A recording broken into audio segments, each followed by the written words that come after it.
The van option is quite popular. It's something that a lot of people engage in, the van life. A lot of people experience it and enjoy it. They get to travel wherever they could afford. Of course, you have to consider the cost of traveling around. There will be a considerable cost in gas. Most vans are fueled by gasoline, some by petrol or diesel, which is even more expensive than gasoline, so you have to take that in consideration. It could be quite a expense, especially if you consider a whole year, 2 years worth of doing that, and how far and wide you travel. If you go cross country, you're looking to spend lots of money. Depending on how efficient your van is, the more efficient your van is, most likely it is more expensive, newer type of van or technology or engine. So you will have perhaps a bill or car payment, car note as they call it. And you have to also consider that having a car note and an expensive gas bill every month could put you right about what you would pay for a mortgage. So you have to consider that very well, very much, very carefully, and expect to dish out a good amount of money. Hopefully you have enough savings, because time spent traveling is time spent away from work. Most likely you will not be able to work.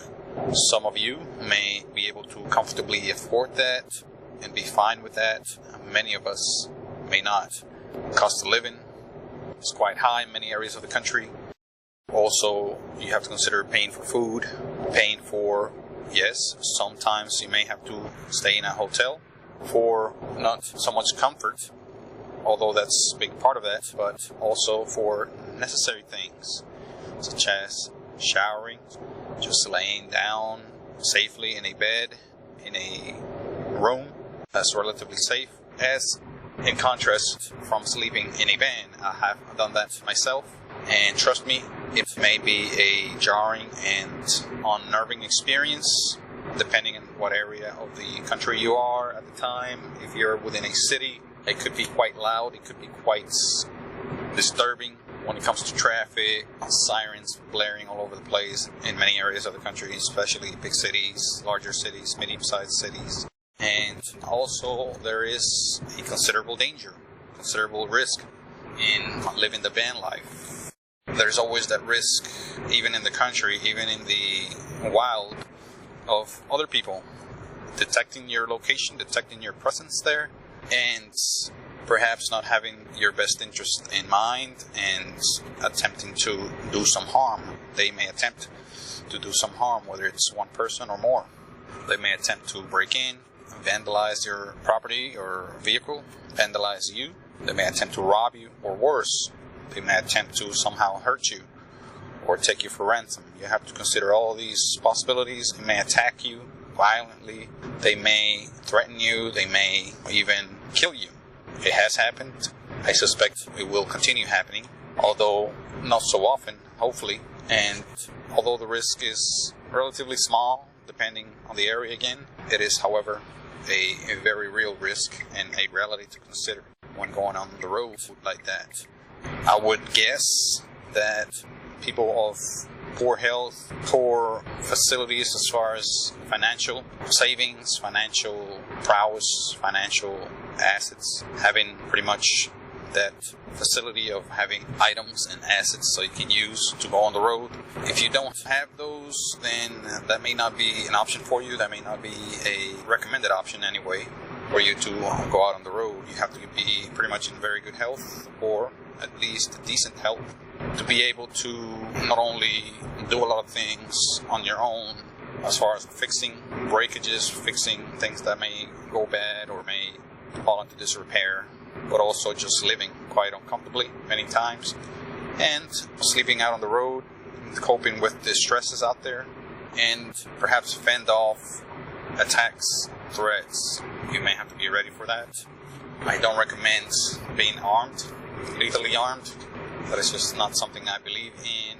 However, that has to be offset very carefully and absolutely offset through planning, a lot of pre-planning, a lot of thinking, and taking the best decisions, making good decisions as to where you go, what time, how you go about going, and the type of living arrangements you have. Of course, if you live in a large motorhome, you will be relatively more safe than if you live in a minivan. Of course, there's a big difference. However, there may be a larger risk of being targeted because the larger volume, the larger vehicle, and the more fancy that vehicle is, that will attract the higher level criminals or criminal to-bes, and they may think or they may find out that you have some financial backing and try to either force you to give them money, give up or withdraw money from an ATM machine, for example,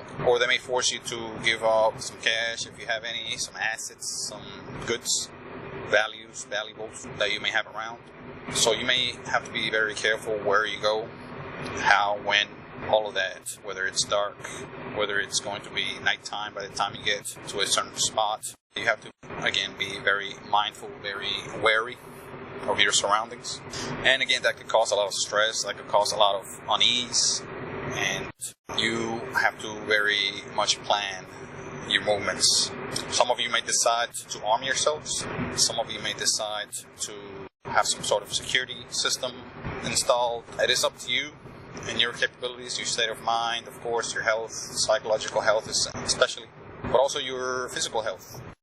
You have to be able to handle any kind of weapon that you may have, and keep in mind that weapons may be no good when you're asleep.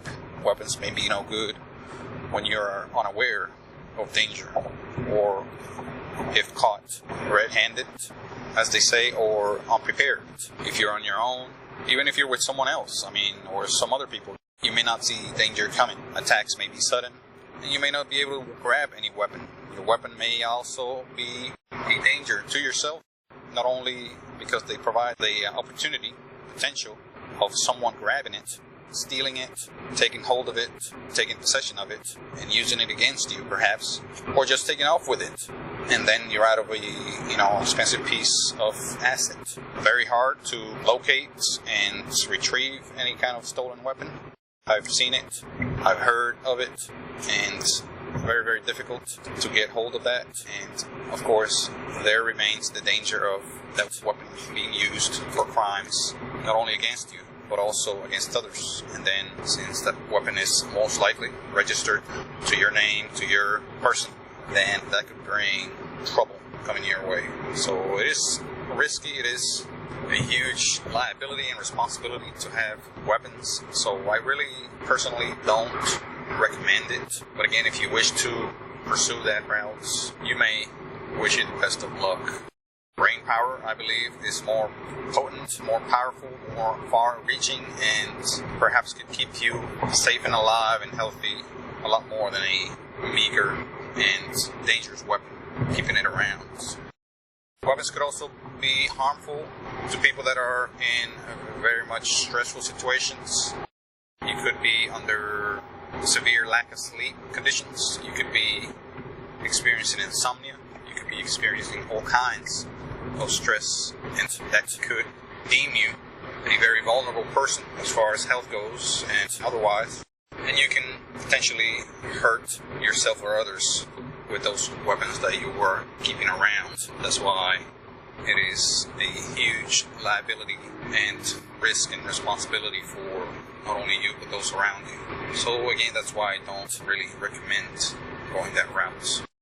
The van life is quite risky, especially in big cities. Big cities bring all kinds of challenges. As to living in a van or any other vehicle, as I mentioned, first you have to find a safe parking space, parking area for you to spend a night, spend an evening, spend longer amounts of time, more than a few hours, perhaps a day, 2 days, even a week. In some instances, you have to find not only a public area, but an area that they allow you to inhabit for longer than a few hours. Walmart and other big store parking lots are popular destinations for RV goers, van life people, transients, people that live in vehicles. However, these places are littered with a menagerie of video cameras, CCTV, closed-circuit television cameras, security, 24-hour, in some cases, security vehicles, security personnel, cops officers may be patrolling the area. They may be knocking on your window. Remember, a lot of these places are private. Most big store parking lots are private areas, private property, private parking lot, not only for the big store around, like a Walmart or Kmart in some cases, or whatever, a mall area, but they also may be patrolled and taken care for by the city, by the town, where that business happens to be located. Each city usually has very close relationships with their police departments where they protect businesses, business property. You may be deemed, looked at as some sort of invader, some sort of weirdo living out of your van or vehicle. So you may want to consider this. Again, they may knock on your window and ask you to leave, or they may outright call a tow truck on you and attempt to tow you out. They may call the authorities, including security personnel and police, on you, whether it's warranted or not, whether it's with any notice or not. They may surprise you, and you may be in a situation where a police officer is called to the scene, and you may be asleep. Very bad situations have come from such a predicament, especially dealing with minority groups. As good as police may be in some instances, they have proven to be fatal and harmful at the very least in many other instances, dealing with especially minority groups. This is something that is being widely reported. If you have not found out, it's because you are even living in some sort of denial of the situation, or you have been living under a rock somewhere and care not to pay attention to any kind of news or publication on the matter. Van living, again, is dangerous even in the country. In the countryside, open area, open country, or forests, you can be readily attacked by wildlife, whether it be crawlers, such as spiders, brown recluses, black widows, and the such, snakes, armadillos, raccoons, you name it. There's a repertoire of animals that could, in theory, be attracted to you and your area, because maybe you left food unattended or open, or you are just encroaching in their environment and land area, and they're paying you a visit and investigating to see what in the hell you happen to be doing there. You know, you have to be ready for this. You have to have some sort of first aid kit and a plan, most importantly, to either call for help, drive yourself to help, or have someone that may be with you drive you to the nearest hospital. You may need to know, I actually recommend this, know your surroundings as far as what hospitals are around, what are their hours, whether they have emergency services or not. If it's a hospital, they most likely do. There may be no hospitals anywhere near. There may be just small clinics around, so you may want to find out, especially if you're going to be spending the night, overnight, in a very unfamiliar area. It's quite difficult sometimes to become familiar with the area that you're inhabiting, especially if you're, as I mentioned, out in the country, out in the open areas. There are less cell phone towers if you happen to have a cell phone, as I believe most adults do now. And, you know, you may have no connection, you may have no internet access. You may think that you may have unlimited internet, but that unlimitedness is only dependent on whether you have a cell phone signal or not. Cell phone signal accessibility is not unlimited.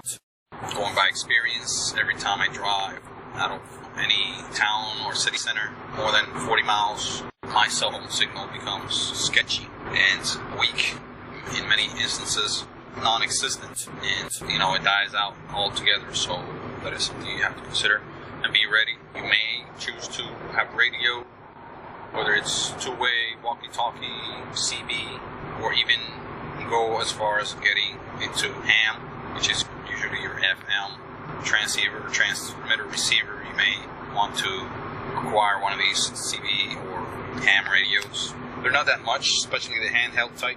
You can find those affordable types for under $40 in many cases on eBay, Amazon, Walmart.com, perhaps. So you may be able to call, as hard and unlikely as it may be to get a hold of someone through those mediums. However, it is a possibility that you may, especially if you tune in to the established emergency frequencies. This series will be continued on the next program. Thank you for listening to this podcast. Please look for the next episode soon.